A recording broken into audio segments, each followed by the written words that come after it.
The Buckeyes are losing a couple studs at linebacker, but rather than mourn, let's celebrate what these guys brought to the city of Columbus. So, we're going to break down some tape and see what made these guys so special. And we're going to kick it off with Sonny Styles. Indiana's running a counter, so his gap's going to go from this B gap all the way to outside the tight end. And he's got to get over the top of this guy. If he doesn't, the tight end's going to seal him off. They're going to kick out the front side defenders and leave this deep safety to defend for himself in the open field. Now, he gets over the top and he makes the play, but it's because of his technique from the very start. Even though it's small, it makes all the difference in the world. A lot of linebackers will see this run action, and they'll naturally creep up into the line of scrimmage. Whenever they do this, they get caught up in the wash with all the big heavies, and they either make the back block easier or sometimes just take themselves out the play completely. But what you see Sonny do here is he keeps his depth. He reads and recognizes the counter. He starts moving laterally while staying back and not letting the down block trap him, and he gets a little bit of help because the guy falls down, but he's able to get to the spot. He hits the back with a wide basic contact. He stalemates him, and he drives him back for no gain. What might be his best quality is his ability to strike and shed these big offensive linemen, which is hard to do when these guys almost have 100 pounds on you, but the equalizer to that size is hand violence. It's an outside zone, and whether the D tackle gets displaced or if Sonny's a little late to it, it's not a good picture.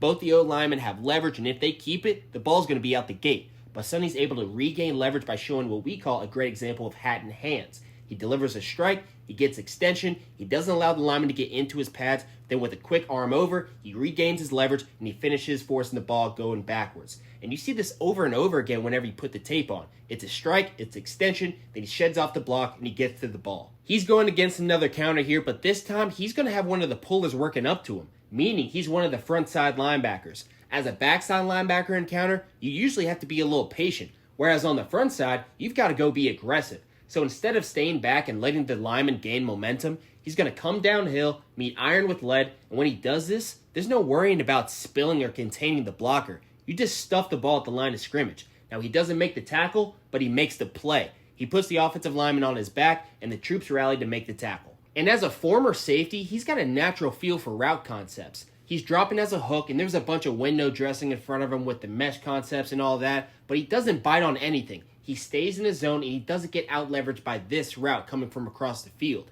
Now, usually, if he were to bite on something inside, this receiver's just going to speed up and try to get around him, but he's forced to settle down in the zone where Sonny's able to put a foot in the ground, put a shoulder in his back, and knock the ball out. And this play right here is just him chasing down a running back and showing off the athleticism. So, he can thump you in the box, he's great in coverage, and he can run sideline to sideline. To me, all signs point towards a first-round linebacker out of Columbus this year.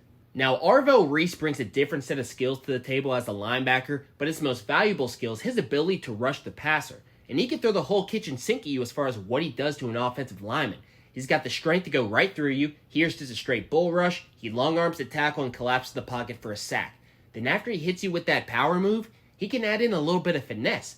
Here he throws a ghost rush at the guy. He attacks the offensive lineman with speed. He baits him into throwing a punch. Then as soon as he comes, he changes levels, he dips, he rips through, and he's in the backfield for another sack. In the run game, if you need an edge set, he's going to be your guy. You throw him out there, and he's going to keep the ball inside of him. If you lose the edge of your defense, everything usually goes south. But not if he's there. He strikes the tight end, he puts him in the gap while keeping his outside leverage, and he's able to easily shed off the block and make the tackle. There's no doubt that he's going to be a high pick because of what he can do on the edge, but the cherry on top is that he doubles as an off-ball backer, and he's damn good at it.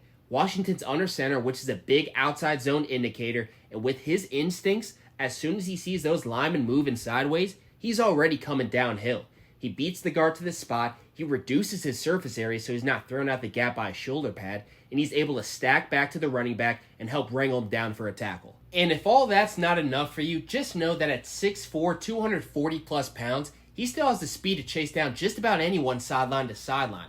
And in the NFL, where mobile quarterbacks are getting out of the pocket and are a constant headache to defenses, he's going to be your solution. You put him as a spy where he can shadow the quarterback, and you don't even have to worry about scrambling anymore.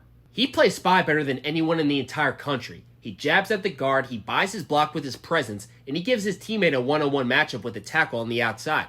He's able to get the quarterback out the pocket, and this is where Arvell comes in to clean it up. And he eliminates the space immediately, but the thing that's real impressive here is his open field tackling. Now, Damon Williams Jr., he's not just some tackling dummy. The dude's got juice, but he's able to not only track him down, but get him on the ground with ease. So, with this combination of speed, power, and everything that goes along with him, he's able to impact the game as a pass rusher, as a run stopper. Whoever's lucky enough to scoop this guy up, they're getting an absolute animal.